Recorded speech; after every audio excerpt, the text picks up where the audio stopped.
And I guess we had best get started the Unity way, and let's just become still for a moment.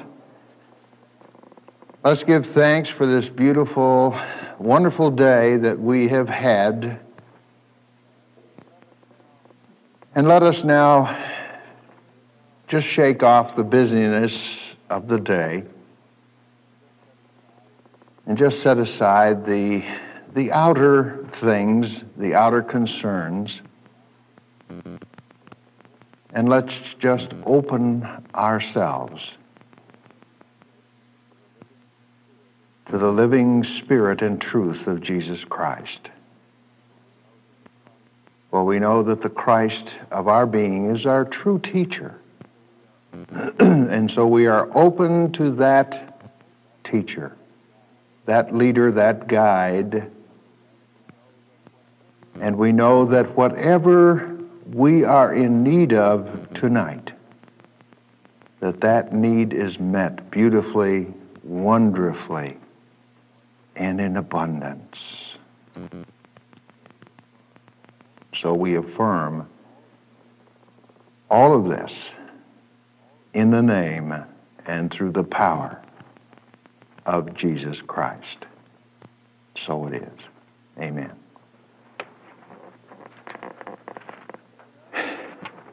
Tonight, of course, is the first in our series of the living ministry of Jesus Christ. And tonight's title of this lesson is, Ladies and Gentlemen, May I Present Jesus Christ. Most of us, I think, are quite aware and familiar with the idea of Jesus Christ that we have perhaps picked up in the traditional sense. And yet there is so much more to the man, to the ministry, to the example, to the teaching. And tonight I want to introduce you perhaps to a different side of Jesus than you ever have heard before or have ever seen before. But first off, I want to start from the beginning. Before ever the worlds were, before there were any planets, any stars, moon, sun, anything else in the universe, there was only Spirit, only God. That's all that existed. Then, after the planets and all of the other things in the universe were formed at that time, then Spirit individualized itself, became individualized, and that was called a soul. That's what we refer to as soul. And really, this is at the center of our being. I've got Spirit, soul, God, and that's our true nature. That is the man Jesus' true nature. That's his true identity. It is the same. We, in Unity, define Jesus as spiritual awareness awakened in man, and that means when we become aware of the spiritual being that we are, then we are awakened, and that awakening and that conscious understanding of our spiritual nature becomes the Christ of our being. And perhaps that will become you'll be more aware of that as we go through tonight's lesson. But this is where we start. We are spiritual beings. How many times have we heard that?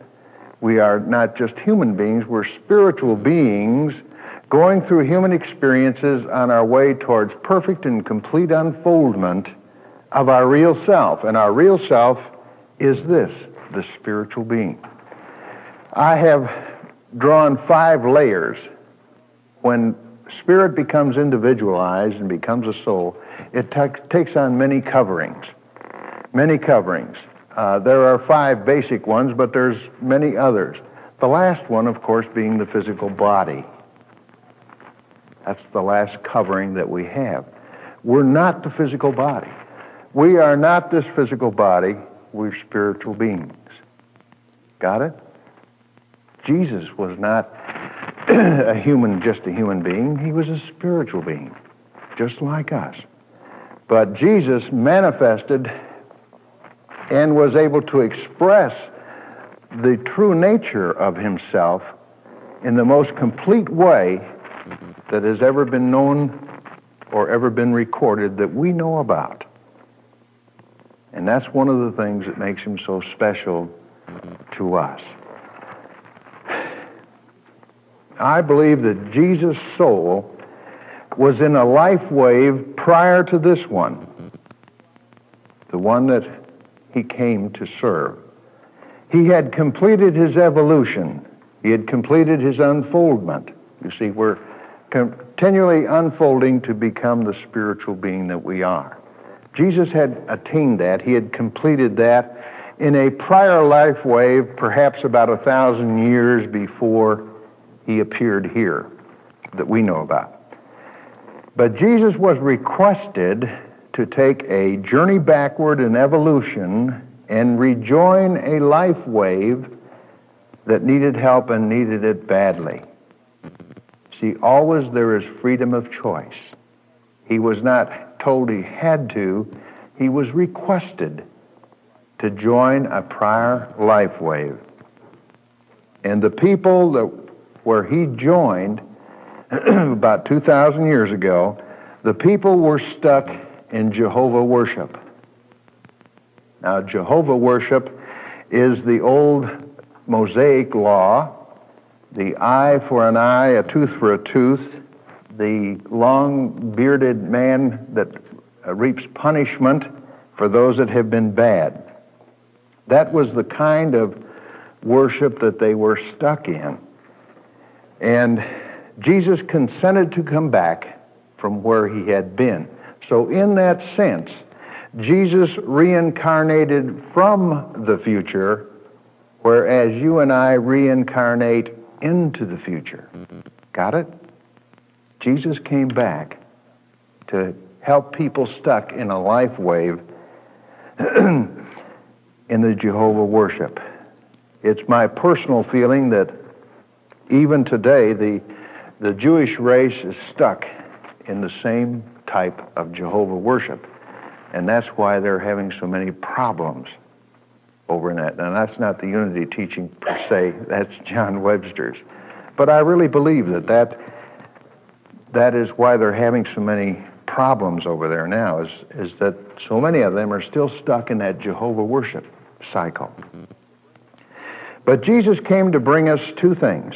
One is truth, and the second was the energies of a Christed consciousness. Now, what does that mean? A Christed consciousness is when we are aware of the spiritual being we are. Paul put it this way, is to have that mind that was also in Christ Jesus. And when we become more consciously aware of the Christ of our being, it sets forth many energies that flow out, healing energies, and so on. And we'll talk about some of these as Jesus made them known in his ministry. Now, there were two ministries conducted by Jesus.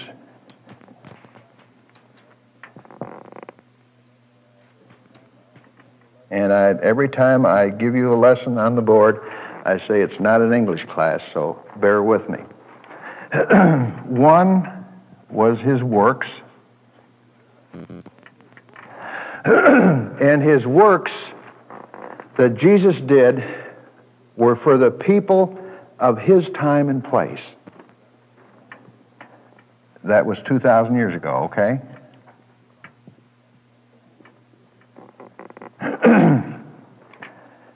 The works that he did were solely for the people of his time and place. The other ministry were his words. The works and the words. His words, folks, were not meant for the people of his day. They were not meant for them. There wasn't anybody, hardly, that understood a word he said. We'll talk more about that in a little while. So the words were not, there were very few of a consciousness in that life wave that could even come near understanding the words of Jesus. The words of Jesus were meant for you right today. You see, the people here in this time and place were in what we will call low Piscean. You see, and about every 2,000 years we change, and we're now into the Aquarian, the Aquarian age. So this is about where we are right here. So we are in the low Aquarian age. Now the Aquarian age starts roughly about the year 2000, but it starts getting cranked up about 1980. I'm sorry. So we're just beginning on the threshold of the Aquarian age. So we are considered low Aquarian. The people in Jesus' time were low Piscean. And they could understand his works, but they didn't understand his words. The words were meant for you. And tonight we're going to take a look at those words and see what they say, and see what they say to us. We need to define a few terms. Jesus, or Jesus Christ, is spiritual awareness awakened in man. We've talked about that. The Virgin Mary is love and intuition, or the feeling nature, not contaminated by negativity. Mary represents the feeling nature, not contaminated by negativity. Now, the Bible is very careful to separate the two, because feeling nature which is contaminated by negativity is called whore, harlot, or adulteress. It's sort of like it's the woman who pays. That's what it sounds like, doesn't it? All right, but that's the way the Bible describes the feeling nature that's contaminated by negativity. And we carry that within us. We carry both within us. In the beginning was the Word. In the Greek, it's called logos. And the nearest thing in meaning would be creative principle. Okay, let's say that when it says, in the beginning was the Word, in the beginning was creative principle, which is another way of saying God or Spirit. The Word is the creative aspect of Spirit, if you will.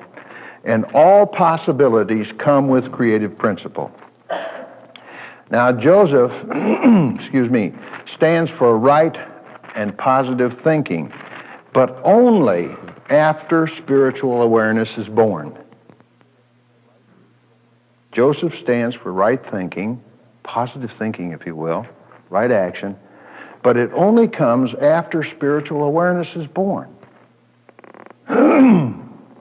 And the same happens within you. When spiritual awareness is awakened in you, then we move into right and positive thinking. Jerusalem, of course, is the habitation of peace, and this is where spiritual awareness grows. It's in the environment of peace. Another character close to Jesus was John the Baptist, which stands for the intellect that is becoming illumined. It's kind of like us, isn't it? It is the intellect that is becoming illumined, that is becoming awakened to the conscious realization that we are a spiritual being. And the idea is this, is that we have to go through this stage. We have to go through the John the Baptist stage. We cannot go from the Adam consciousness to the Jesus Christ consciousness all at once. The shock is too great. So we have to take it by evolution. All of us are evolving. We're evolving. In the story of the birth of Jesus, we had the wise men, which they stand for coming forth to consciousness the rich soul memories that have been dormant perhaps for many incarnations. It's kind of like when we go through this, I know this, but I don't know from where, or I've been there before, you see. It's music coming to Mozart at age 9. These are dormant soul memories that become quickened and begin to be active within us, you see. As we, and they're called the wise men, and they bring their gifts. So when spiritual awareness is born, it releases some of the old soul memories, and they bestow their gifts to us. Got it? We all know the story of Jesus being born, the wise men coming and giving their gifts. Well, the metaphysical meaning is that when spiritual awareness is born in you, it releases these beautiful soul memories that we've had in past incarnations, and they come bringing their gifts to us. And it may be some talent that you have, like in Mozart, being able to write down this beautiful music at age 9. And we have painters, and we have all manner of people that are having these gifts. We say, isn't that person a gifted person? Yes, they are. Now, King Herod, if you will remember him, that equals ego. Okay? Which, incidentally, ego is the first covering of the soul. And ego is where we have the sense of separation between God and man. That is what ego does for us. It keeps us in consciousness separated from God. Ego always feels threatened by the birth of spiritual awareness in you. Ego wants to stay king. See? Ego wants to stay king. It wants to do in, as it were, spiritual awareness. And we're all familiar with the story of how Herod went about seeking to kill Jesus because he thought he would be king in his place, and slaughtered all of the children. And that is what ego does for us. That's the meaning for it. It wants to do in spiritual awareness. It doesn't like it to come forth in us at all. And it sets up all kinds of things within us. Ego also, anytime you read the word Satan, devil, or tempter in the Bible, they're talking about ego. We're not talking about a man in a red suit with pointed ears and a pointed tail. There isn't such a thing. But when the Bible talks about Satan, devil, or the tempter, it's talking about the ego. And the ego is the one that wants to do in spiritual awareness. When we worship, when we talk about worship, that means to call something supreme and the source of my good. See, when we worship God, our God, that we're counting that is supreme in our life and the source of our good.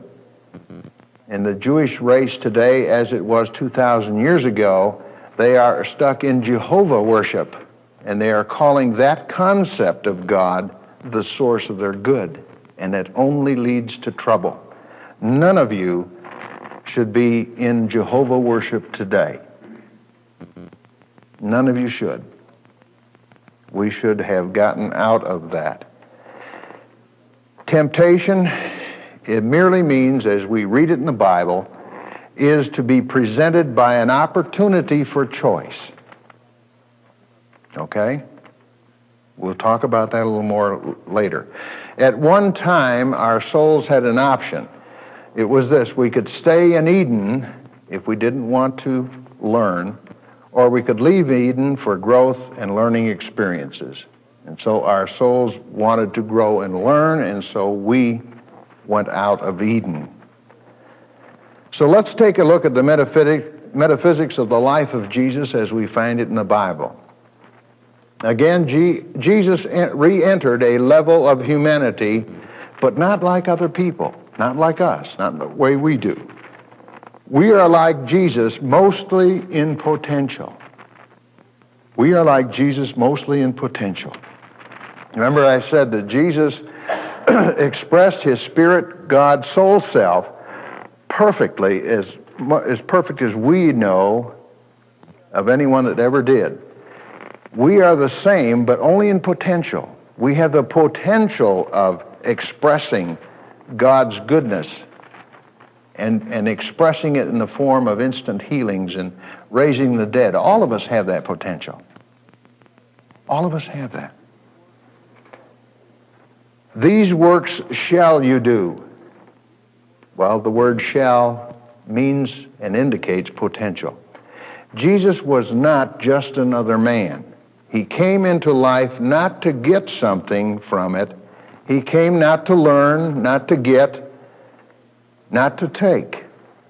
He came solely to give and to teach. Isn't that wonderful? It just, I think that's such a precious gift that anyone would come back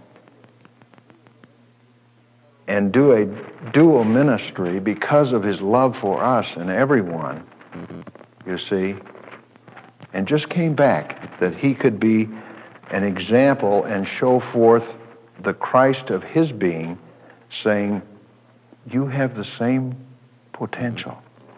You can do the same thing. Yes?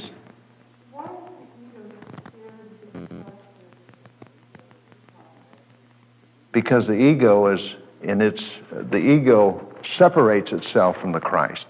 It is I suppose you could call it, and again, this is me talking, the Antichrist, perhaps. But it is anti, and it wants to be king. It is the thing that wants all of the sense pleasures to be first in your life. It reaches out, and it feeds on that. Now, as to exactly why and where it came from, I can't answer that. I don't know.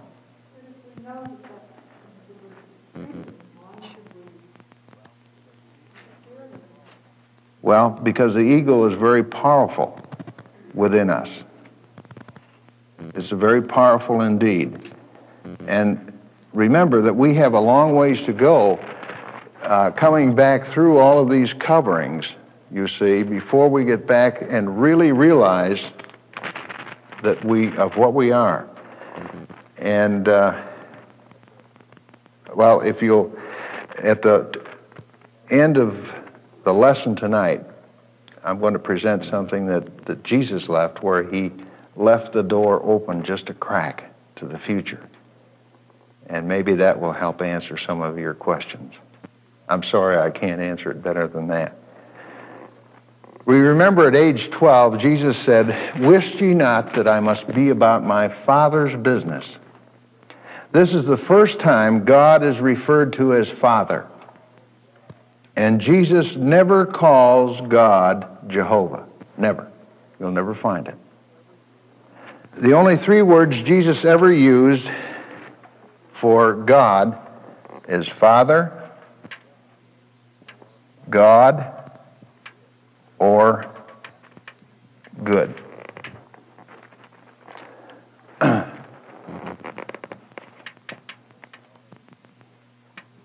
Spirit, they're all interchanged, aren't they? Okay, Father, Spirit, and good. You and I are here in this life wave to get, to learn, and to experience for our soul's growth and change. See, just the opposite from Jesus. We're here to get, to take, to learn, to experience. Jesus was here to teach. He came to give. He didn't come to take anything. Very marked difference. You see, if it wasn't for Jesus' willingness to come back, you and I wouldn't be here in this, learning in this consciousness today. So the man Jesus becomes very precious to me. Jesus was always giving, demonstrating, and teaching. Even on the cross, he is teaching 7 great lessons. And here's another thing that we must remember is Jesus caused all events to happen. He told his disciples what was to happen and told them not to interfere. How many times he had trouble with his disciples because they thought Jesus was getting into trouble.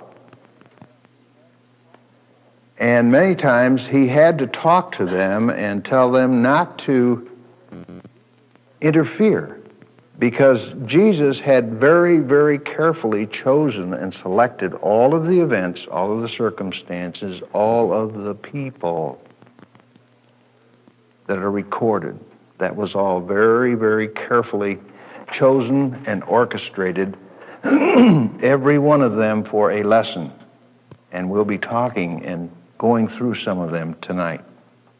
He caused everything to happen.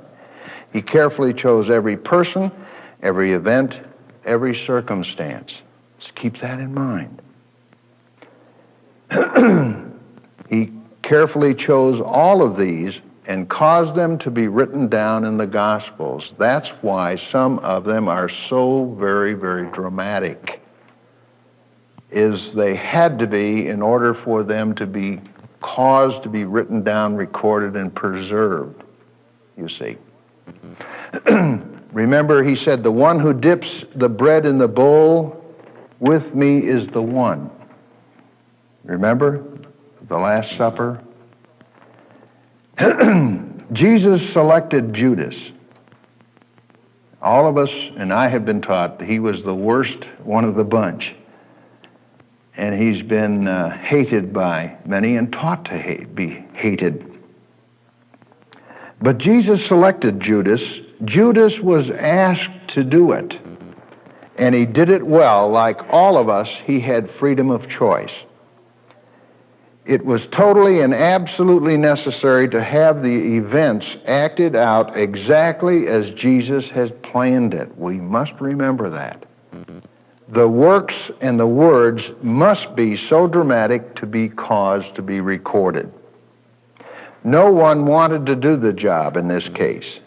Remember, they said, "Is it I, Lord? Is it I?" Even when Judas did the job, he was still so filled with remorse that he went out and killed himself. He didn't understand, but he did the job he was asked to do. And Jesus waited until the last minute, and he said, "What you have to do, do it quickly." He handed Judas an assignment. Judas accepted. He had freedom of choice. And so I would encourage you not to be so hard on Judas. He was asked to do a job, and he did it very well. We have the Metaphysical Bible Dictionary, which was written by Charles Fillmore, one of the co-founders of Unity. Let me read a little of what he says about Jesus. He says, Jesus represents God's idea of man in expression. Christ is that idea in the absolute. The absolute would be if we removed all of these lines, they were all gone and there was nothing left but spirit, soul, God. That is the absolute. Christ is that idea in the absolute. Jesus Christ was the type man which includes all the mental phases through which man passes in demonstrating life's problems. See, Jesus went through them all carefully. We'll go through a few of them tonight. So we find Jesus Christ passing through all the trials, temptations, and mental variations of each of us, yet without sin, or yet without error. That is, not falling under the dominion of evil thoughts. The experiences of each individual are in miniature the experiences of all. See, every character in the Bible is a part of us. We express that character, every one of them, somewhere within us. We carry that consciousness somewhere within us. And we are constantly evolving spiritually as we begin to deal with these various states of consciousness which we have. Jesus went through them all and gave us a lesson with each one. It says we may put on the new man, that is, bring forth Jesus Christ in ourselves. First, we must put away the old man of error and limitation through denial of his reality. That's denial. The second step is to accept the truth of our being in faith, accept the truth of what we are. That's our beingness, the spiritual being that we are. Then, through understanding, to begin diligently to live truth in thought, word, and deed. The Christ is the man that God created, the perfect idea man, and is the real self of all people. This is the real self, the Christ of our being is the real self of you and me, Jesus, everyone. Jesus, the man of Nazareth, demonstrated that this attainment is possible to man, and as a consequence, he is the type man. We are exhorted to have this mind in you, which was also in Christ Jesus, which implies that all may demonstrate as he did.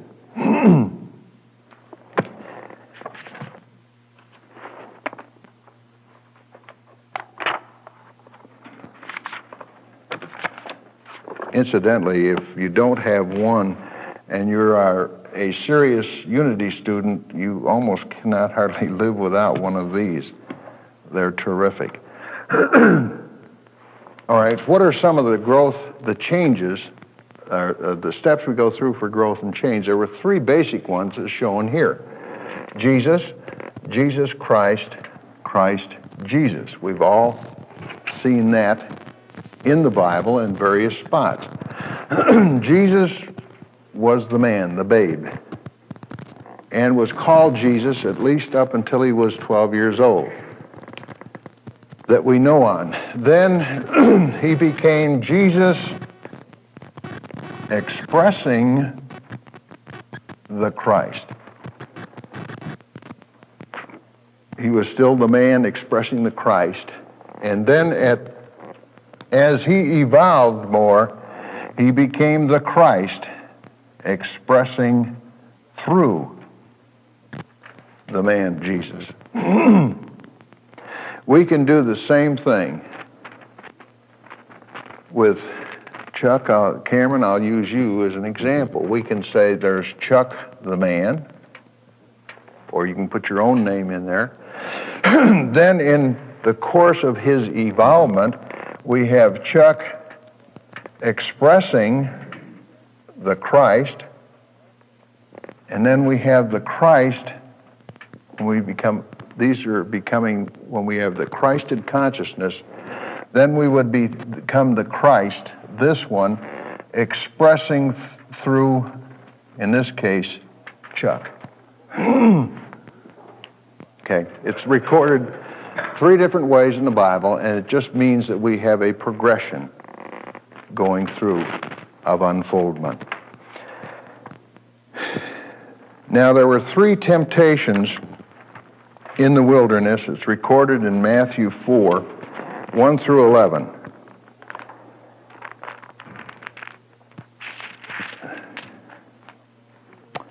Then was Jesus led up of the Spirit into the wilderness to be tempted of the devil, or to be tempted by ego, if you will.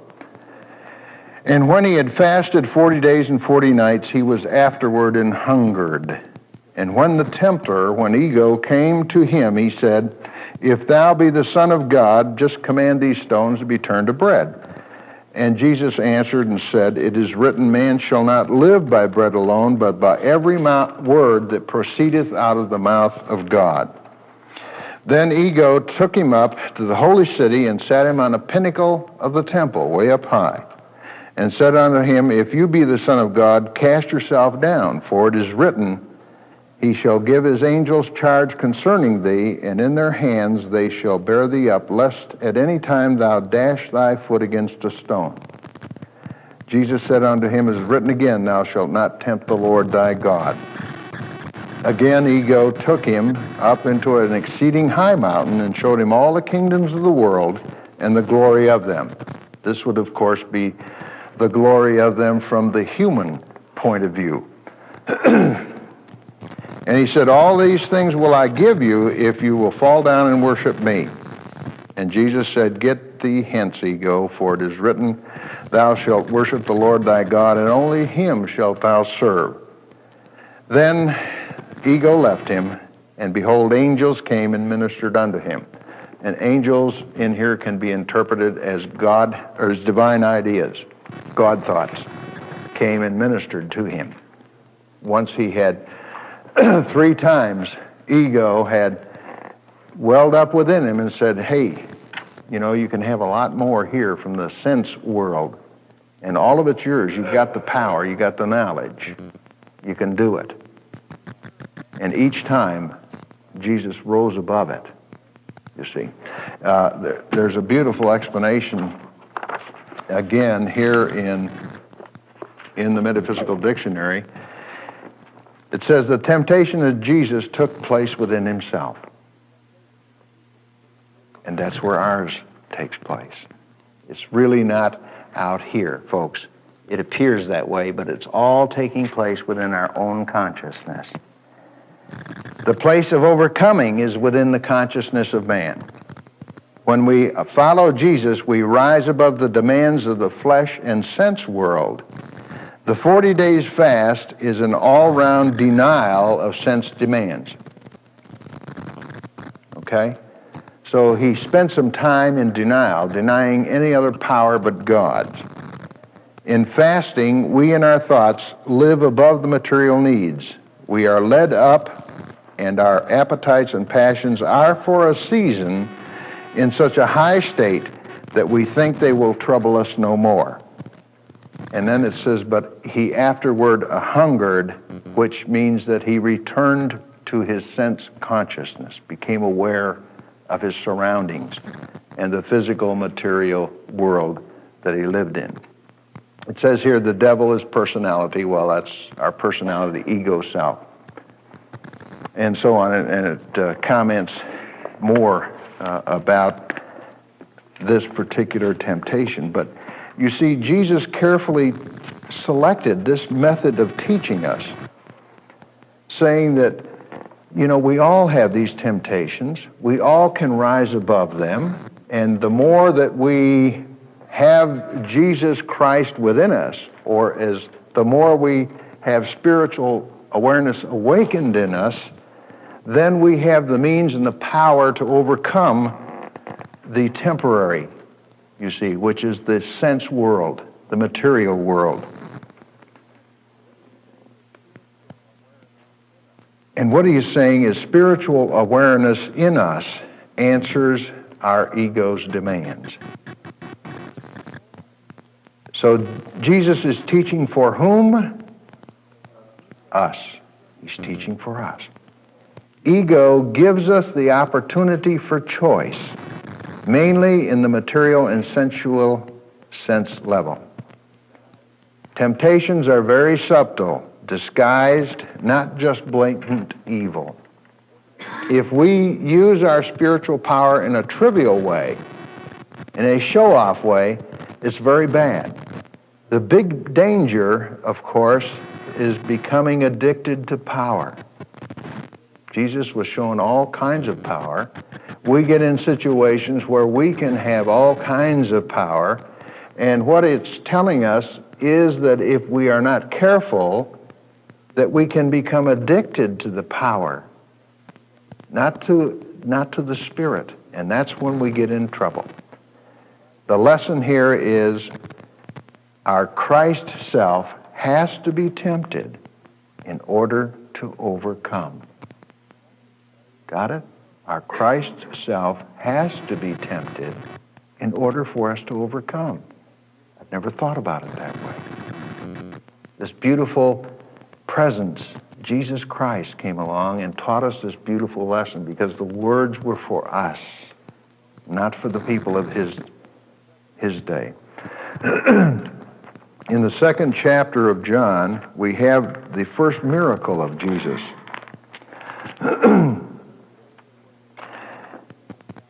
And the 3rd day there was a marriage in Cana of Galilee, and the mother of Jesus was there. And both Jesus was called and his disciples, so the 12 were there, to the marriage. And when they wanted wine, the mother of Jesus said unto him, They have no wine. And Jesus said, Woman, what have I to do with thee? My hour is not yet come. Jesus talking to his mother. His mother said unto the servants, Whatsoever he tells you to do, do it. And there were set 6 water pots of stone after the manner of the purifying of the Jews, containing 2 or 3 firkins apiece. And Jesus told them to fill the water pots with water. And he said to them, Draw it out now and take it to the governor of the feast. And so they did that. And when the governor of the feast had tasted the water that was now made wine, and he didn't know where it came from because he knew there wasn't any there, but the servants knew it, the governor of the feast called the bridegroom. And he said, Every man at the beginning doth set forth good wine, and when men have well drunk, then that which is worse, but thou hast kept the good wine until now. In other words, the custom was to bring out the good wine. When everybody got half schnockered up, why then they'd bring out the bad wine and nobody'd know the difference. But he said, now we've been drinking the good wine, and here's when the bad wine or the worst wine is supposed to come, you bring in the good. How come? And it says, This beginning of miracles did Jesus in Cana of Galilee, and manifested forth his glory, and his disciples believed on him. Okay.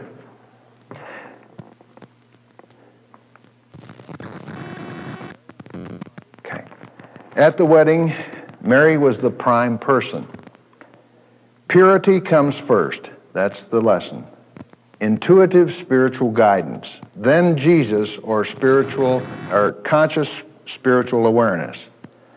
Also, the 12 disciples were there, the 12 powers or the 12 faculties in man. Most of you, I'm sure, are aware that Charles Fillmore wrote a book called The 12 Powers of Man. This is what he's talking about. Each disciple represents a certain power or a certain faculty in each one of us.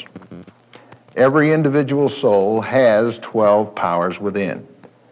The old wine stands for the vital energies on the Piscean level, energies of which mostly nature is the source, the earth, nature, that type of thing.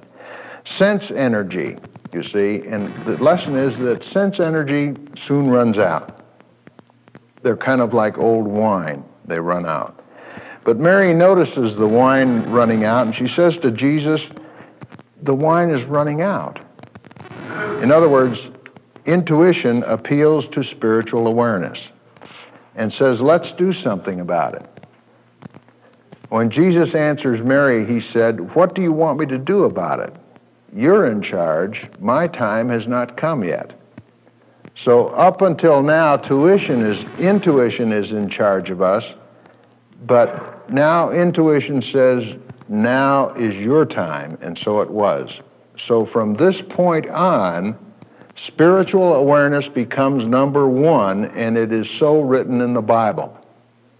At the first miracle that Jesus performed, that was the point in which spiritual awareness became number one and number one focal point. And so Mary turns to the servants and tells them to obey Jesus, do whatever he asks you to do. So at this point, spiritual awareness takes over and is in charge of us. This happens at the wedding, the marriage of thought and feeling within us. This is when we let spiritual awareness have the number one spot in our life. The wedding stands for the union of the male and female aspects in the individual soul.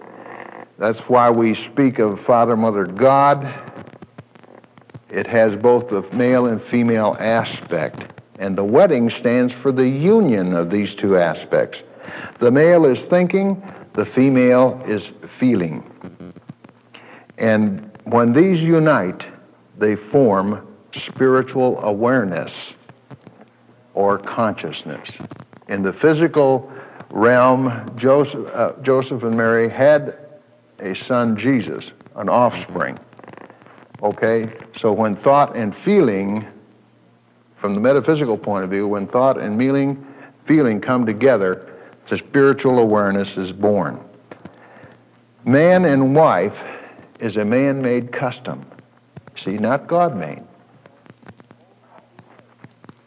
God performs the only true marriage, and that man must not put asunder. No divorce here. Got it? From a metaphysical point of view, metaphysical divorce causes insanity when you try and divorce God from man. And that is the marriage that the Bible says, let no man put asunder. Okay, Jesus now replenishes the wine supply, and this is on the literal level. Metaphysically, it represents the time when spiritual awareness makes a new connection for us to a new source of energy. We're getting into the Christed consciousness, you see. The old physical survival, physical material sense, and that's all. That kind of energy cannot cause soul growth. The actual connection can come only through spiritual awareness, can come through only Jesus Christ, as the Bible says. I am the way, the truth, and the light. No one can come unto the Father except by me. That is the spiritual connection, is spiritual awareness awakened in man, is the connection between God and man. When we begin to realize consciously who we are and what we are. Jesus does not do anything himself. He gives the word and the servants perform. What's the lesson? The lesson is that we have a whole host of servants in our soul. Forces, powers, and intelligences. And they're just waiting for the word to be spoken. Just waiting for the word to be spoken within us. If you are locked into a sense level, low Piscean, you will fail. The sense level is always temporary.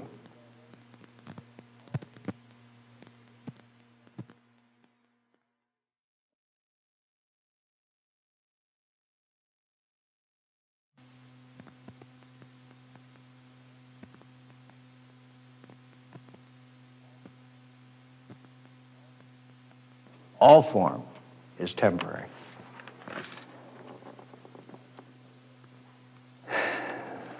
In John 4, the 46th verse, we have the story of a nobleman who comes to Jesus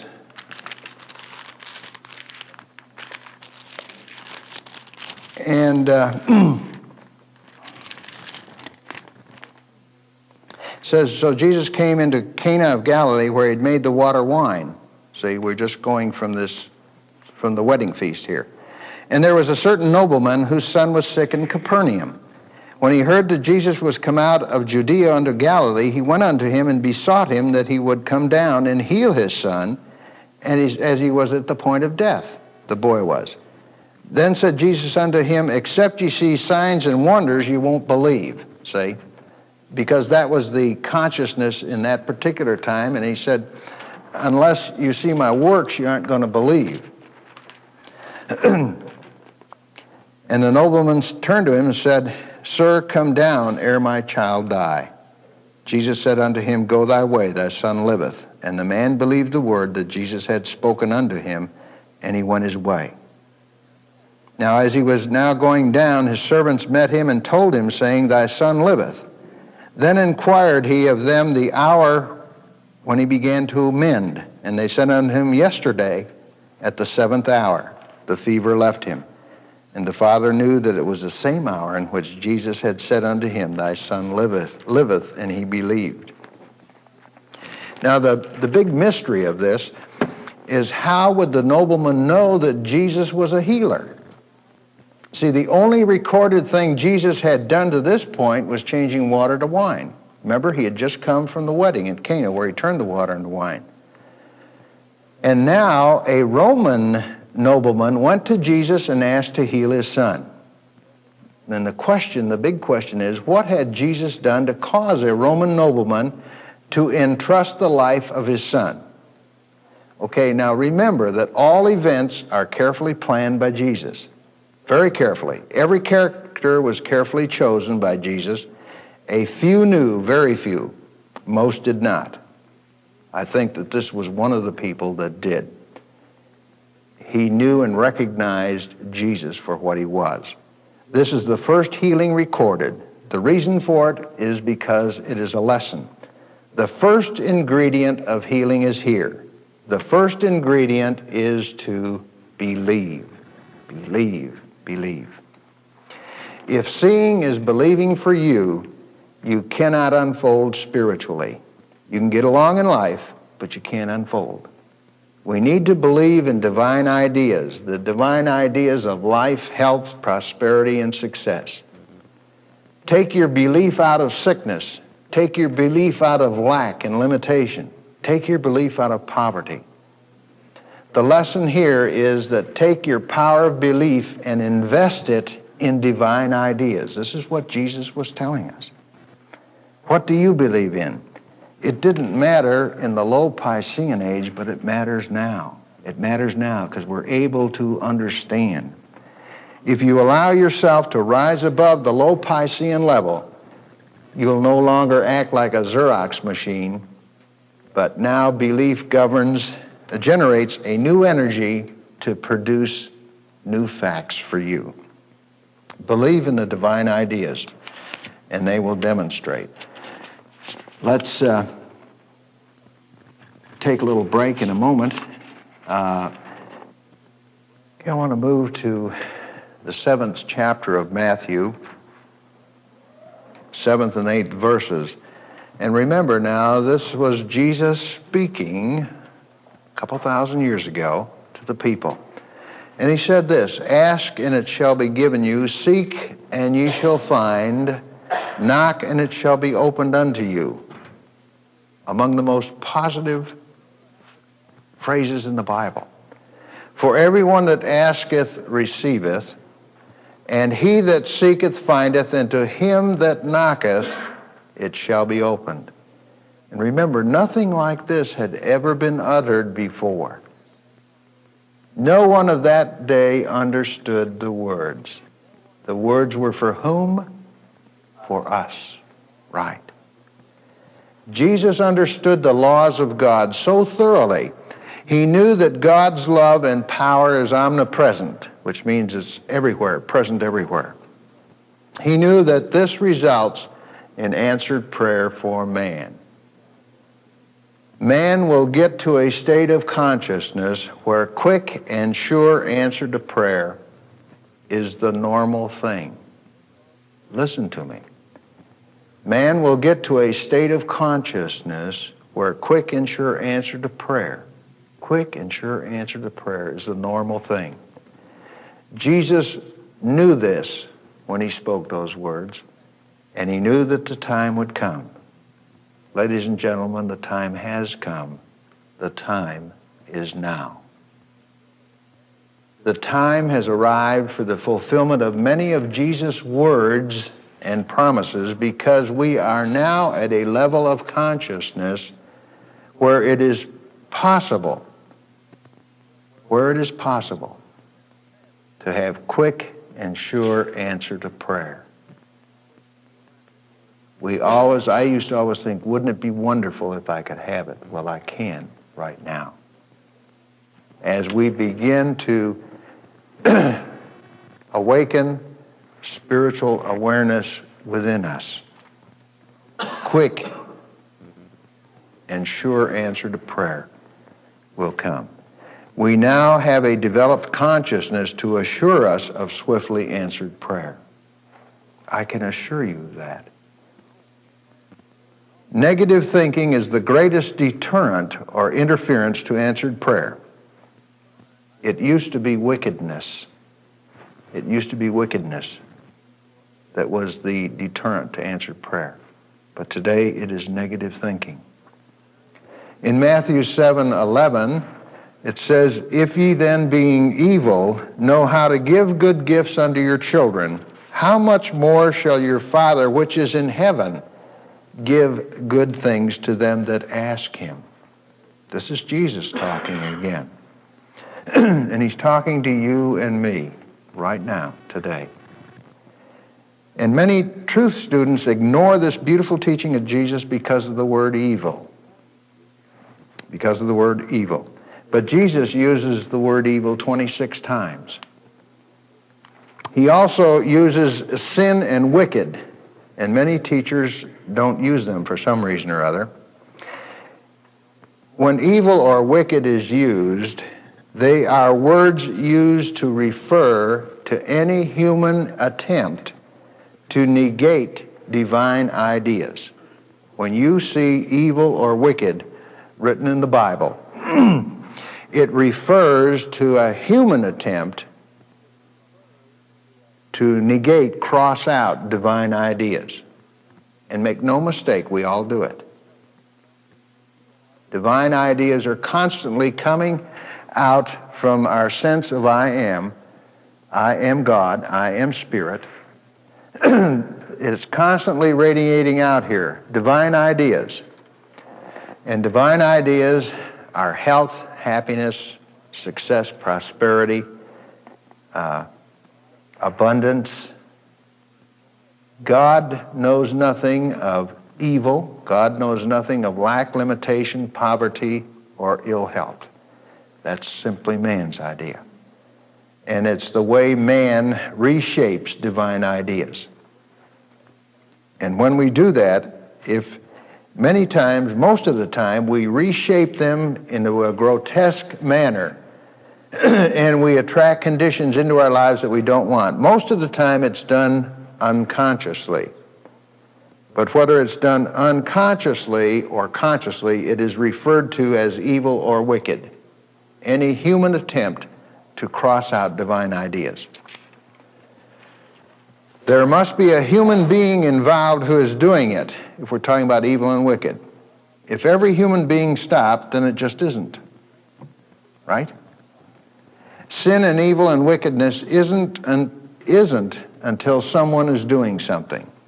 It's a human act, okay? It doesn't come from God. It's a human act. We have so much programmed into us as children, and it's still going on today. A little bit of truth, however, can neutralize a whole army of negative thinking. And that's really the mission of Jesus Christ. It's the mission of this church, is to bring forth the Christ of our being, to be more consciously aware of the Christ within us and the power that we have, that Jesus had. We've got to keep these teachings of Jesus Christ going into human consciousness. Nobody understood Jesus' words of the Sermon on the Mount at the time he spoke them. Jesus' words were for us. They were not for the people of those days. The last sentence of the Sermon on the Mount said this, "And the multitudes were astonished." See, it does not say that they understood. It just said that they were astonished. But they didn't understand a word that Jesus said. The words were for us. In the 5th chapter of Mark, 25th through the 34th verse.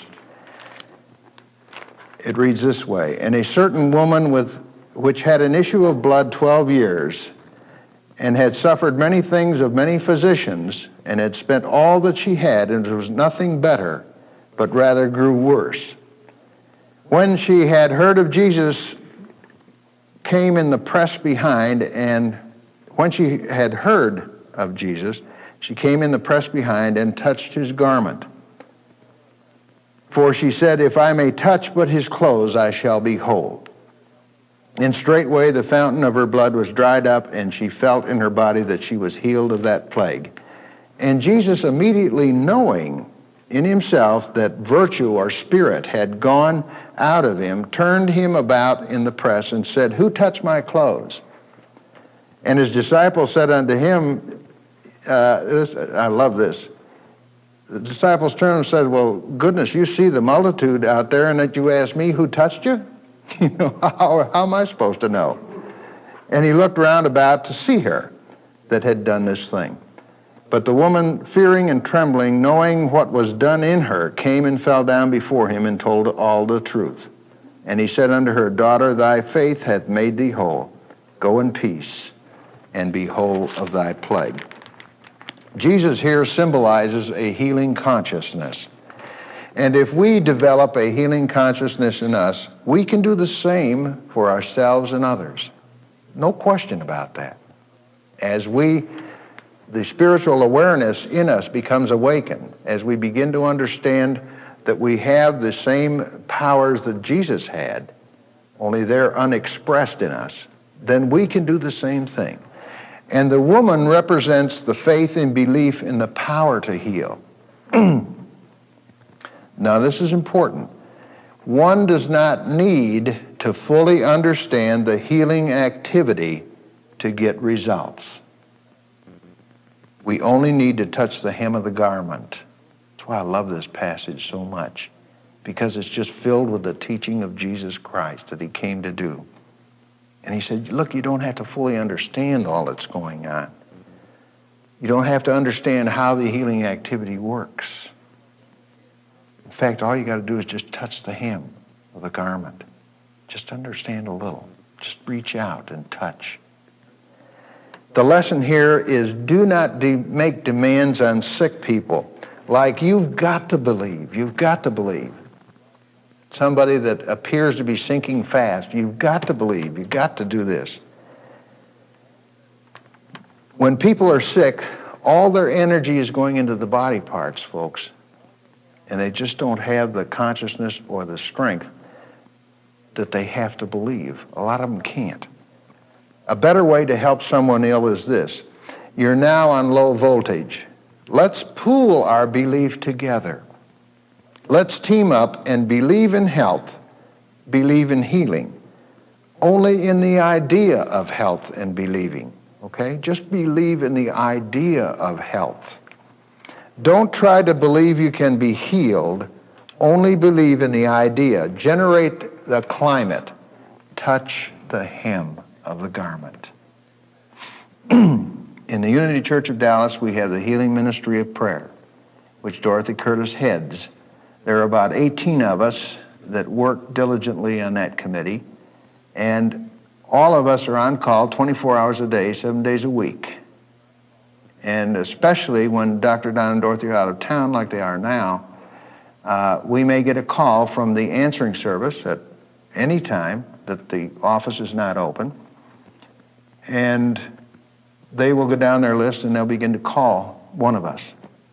And it is our job it'll be somebody that wants prayer.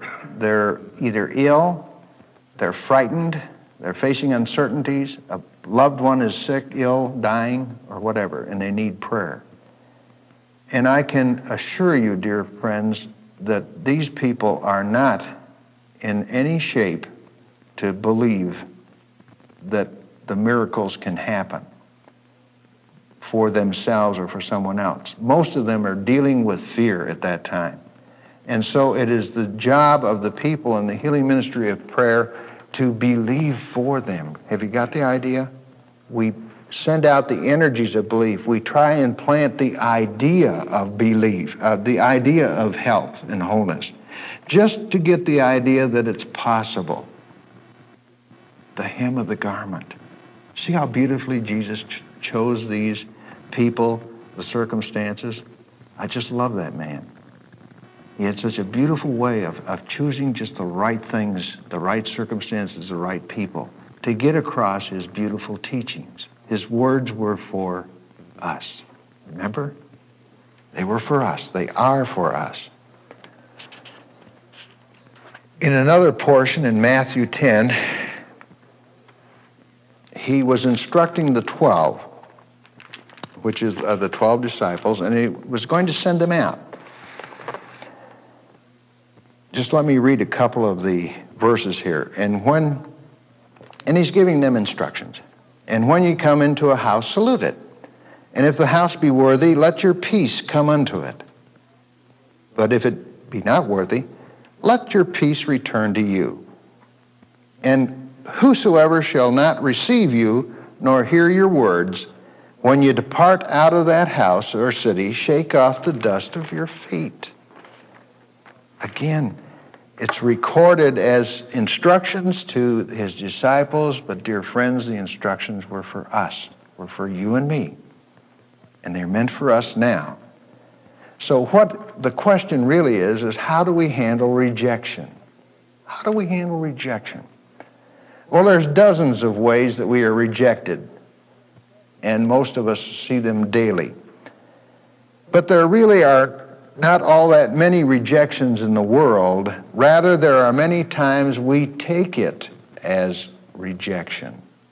It appears to us, or we manufacture rejection out of a circumstance or situation. So whenever any person would rather not have you around, don't stick around.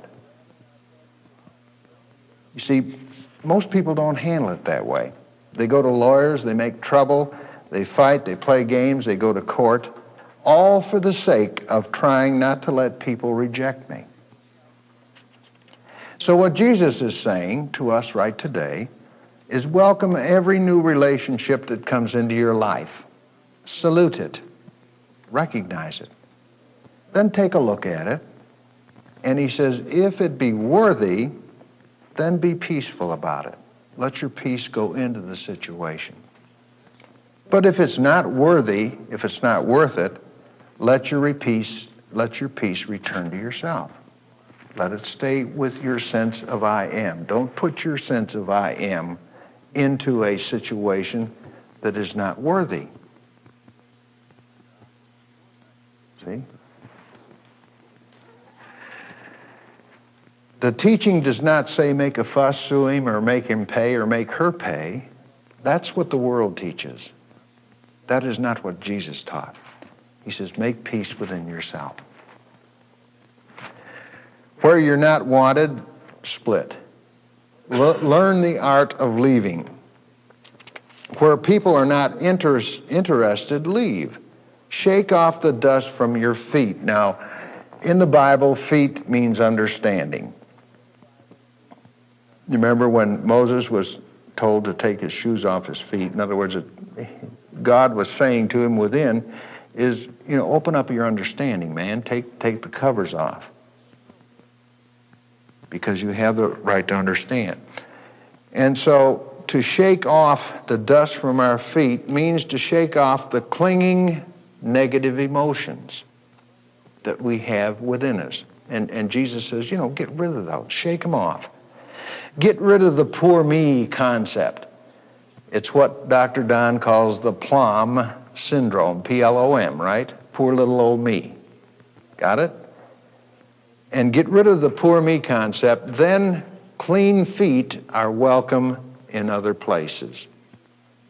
A clean understanding is welcome in other places.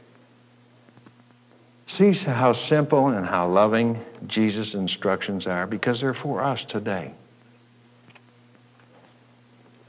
His words were meant for us. One of the very wonderful methods of handling people that Jesus taught is recorded in Matthew 15, the 22nd through the 28th verse. And it says this, "And behold, a woman of Canaan came out of the same coasts and cried unto him, saying, Have mercy on me, O Lord, thou son of David. My daughter is grievously vexed with the devil. But he answered her not a word." He didn't say anything to her. And his disciples came and besought him, saying, "For gosh sake, send her away. She's starting to cry after us now. You won't talk to her. Now she's bothering us." But he answered and said, "I am not sent but unto the lost sheep of the house of Israel." Then came she and worshipped him, saying, "Lord, help me." And he answered and said, "It is not meet to take the children's bread and cast it to dogs." That doesn't sound very good to me. And she said, "Truth, Lord, yet the dogs eat of the crumbs which fall from the master's table." Then Jesus answered and said unto her, "O woman, great is thy faith. Be it unto thee even as thou wilt." And her daughter was made whole from that very hour. First of all, she was a Canaanite, and a Canaanite was a social outcast in the eyes of the Jews, so she wasn't very welcome around Jews. Jesus could read souls. He could read many of the questions in this woman's heart. And he finally replies like he is not answering the question on her lips, which he did. He didn't really answer that. And that's why Jesus' words seem so bizarre to people who have to have things literal. The lady was upset by the time she got to Jesus, obviously. Jesus knows she is to be a channel for this healing. She's a connection between the child and the healing is the mother. But Jesus knows she's in bad shape, probably pretty negative. And Jesus could not connect the daughter to a negative channel.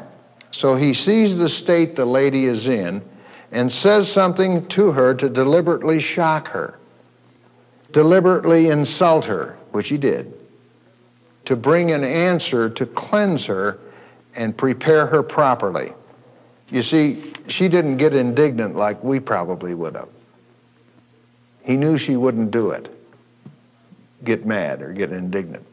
Her need was to have her daughter healed, so she responded with an affirmation. And even Jesus was amazed. "O woman, great is thy faith," he said. Anytime you are trusting God all the way, you will get the same response from the indwelling Christ. Anytime you are trusting God all the way, you will get the same response from the indwelling Christ. The lesson is this: a crumb from God's table is infinitely more valuable than a banquet from the world's table. The crumb or the seed resulted in a healing. And this is what I'm going to say now is absolutely critical in the Jesus Christ teaching. If you connect your sense of I am with anything, now your sense of I am is your knowledge that you are a spiritual being, okay? That you are a spiritual being, that you're a part of God, that whatever elements are in God are also in you and me. Whatever you put that sense into, it will express it. Energy will increase. You'll have either greater stress or greater peace. If you put your sense of I am into evil or into wicked things, as we have discussed, if we put our sense of I am into trying to change divine ideas, then we will build up greater stress because that will increase. That will increase. Or we can put our sense of I am into divine ideas of health, happiness, prosperity, success, abundance, and that will increase, you see. Whatever we attach our sense of I am, it will increase. If we say, I am sick, I am poor, that will increase. That will increase. Remember in the Bible it says, I set before you this day a blessing or a curse. Choose ye this day whom you shall serve. So this is a critical teaching of Jesus Christ. Whatever you put your sense of I am into will increase. Will increase. If you put it into fear, then fear will increase. That is the law. That is the way it works. And it doesn't matter whether you understand it or not. You see, it will work anyway because it is creative principle. And getting back to the Jews again, they are putting their sense of I am into an eye for an eye, a tooth for a tooth, and that's what they're going to get, because that will increase as well. That's the law. It's the beautiful teaching of Jesus Christ, a double-edged sword. Now, I want to finish this introduction to Jesus Christ with the last words on the cross. And the last words that Jesus said was, Father, into thy hands I commend my spirit. The last words, the last teaching of Jesus. Now remember, the Bible starts out really in the beginning God, and we always, in the ending, is God. And it's a complete cycle, and Jesus went through this complete cycle in his earthly mission at this particular life wave that he came back to join. However, Jesus leaves us with an astounding, perplexing mystery, one that excites every being who has ever caught it. It is found in these words of Jesus, the last words. And who were the words for? Us. They were meant for us. Father, into thy hands I commend my spirit. Jesus says that he has a spirit to commend. Then I also have a spirit to commend. You have a spirit to commend. But who is this you who has a spirit? Our teaching so far is I am spirit. Who is this you that has a spirit? If spirit was our highest form, then you would say, I am spirit. But Jesus says, I commend my spirit. Jesus is opening the door of illumination just a crack to give us a glimpse of something that even we can't comprehend at our level, at this particular level of unfoldment. He is hinting to us that we really have no inkling of what we are. And we express this it, whatever that is, through spirit, soul, and body. My real self I cannot even comprehend. The highest form that mankind is able to perceive is spirit.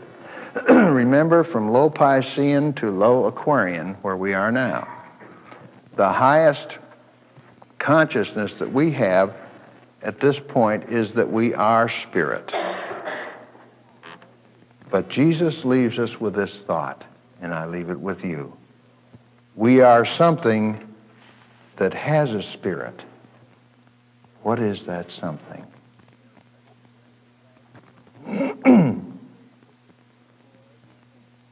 This is the Jesus Christ that I know. This is the Jesus Christ that I hope you will learn to know and learn to love.